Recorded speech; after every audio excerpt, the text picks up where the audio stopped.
So 1983 is when this law came into being. The context in the moment was the Dukakis administration, who you probably remember ran for president. Dukakis administration was deinstitutionalizing our mental hospitals, reintegrating people into society, and they were concerned that if someone fell on tough times, they would be homeless and then be a bigger problem. So they created the shelter program. And that shelter program in the law said that you had to be a resident of the Commonwealth of Massachusetts. You could not come from another state.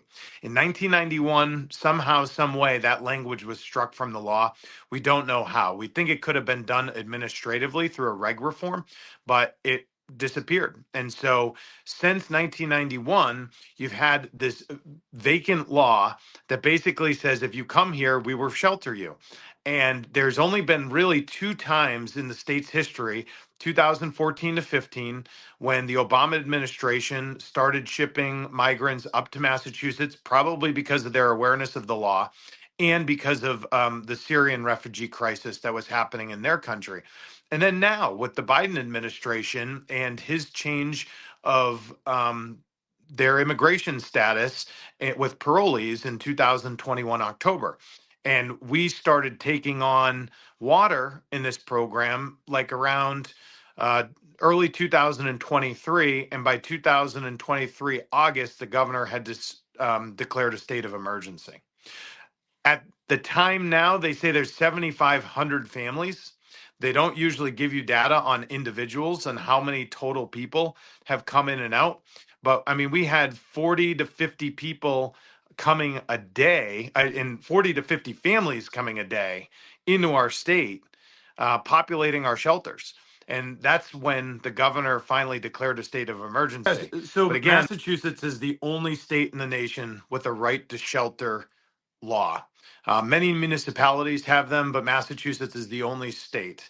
And so for the last 2 years, we've spent $2.5 billion taking in people from all across the world and sheltering them at the cost of the taxpayer.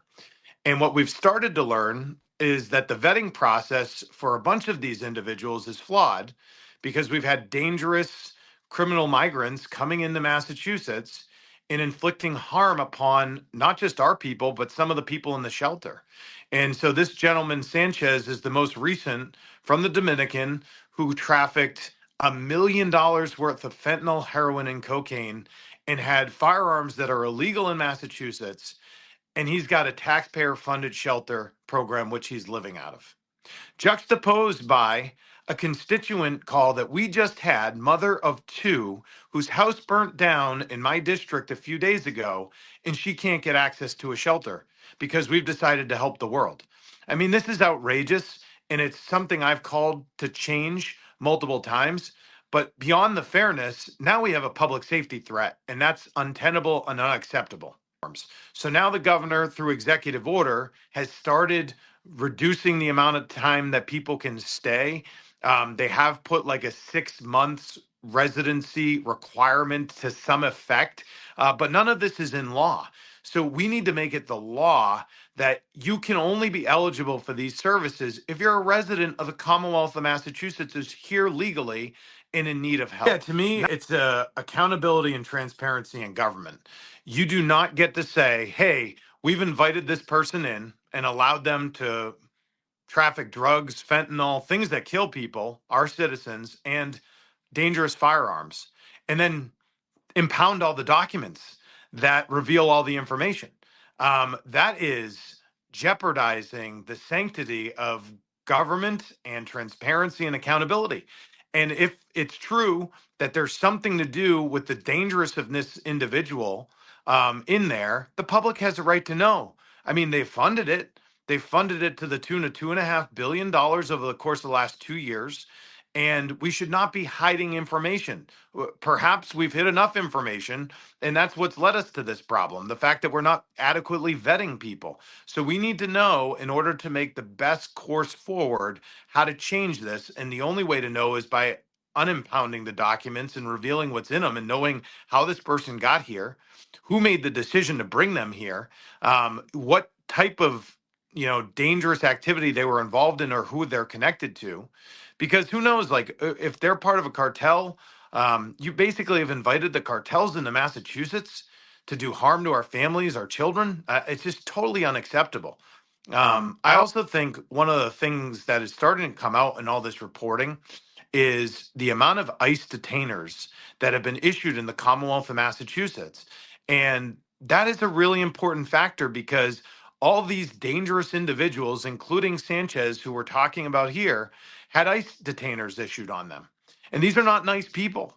There's a lot of nice people that have come from other places that are deprived and, looking for a better life. I get it. My family did that long time ago. But you know what? We have laws.